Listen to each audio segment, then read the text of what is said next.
because turning the claim on itself defeats pluralism too. People will say things like, all religious beliefs are true. Now you can refute this one easily by just giving somebody a counterexample. Like you could, if you wanted to be like from New Jersey or something, you could say something like this: my religious belief is that you're going to hell. Is my belief true? But let's just say that's true. Religions teach that you ought to love one another. They only differ on the nature of man, the nature of God, sin, salvation, heaven, hell, and creation. Outside of that, they're all exactly the same. They're superficially the same and fundamentally different. Talk about multiculturalism. You shouldn't try to convert people because all cultures are the same. What would you say to somebody who says this? Yeah, then why are you trying to convert me? You notice that? That person is giving an ought. He's trying to convert this individual to multiculturalism. You know, it amazes me today. There are people out there who are talking about how all cultures are the same, that you shouldn't judge any of them. But the one culture or the one worldview they will not tolerate is what? Christianity.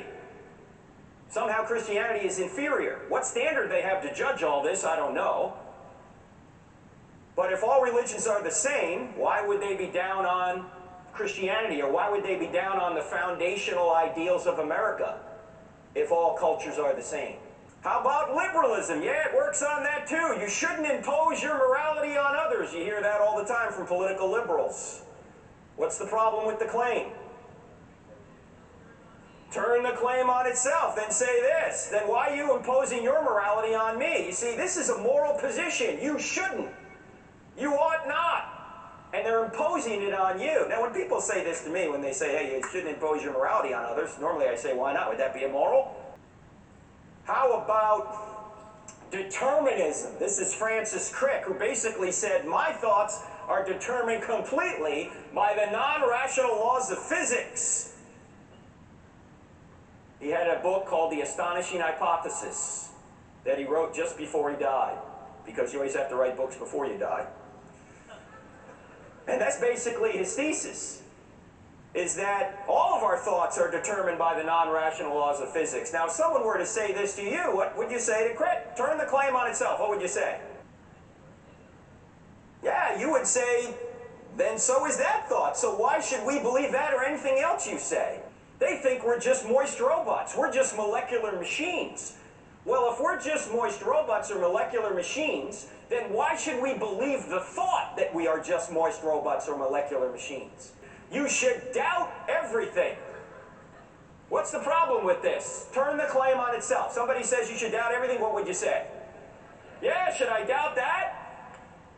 You see, why are skeptics skeptical of everything but skepticism? They're not skeptical of skepticism, they think it's true.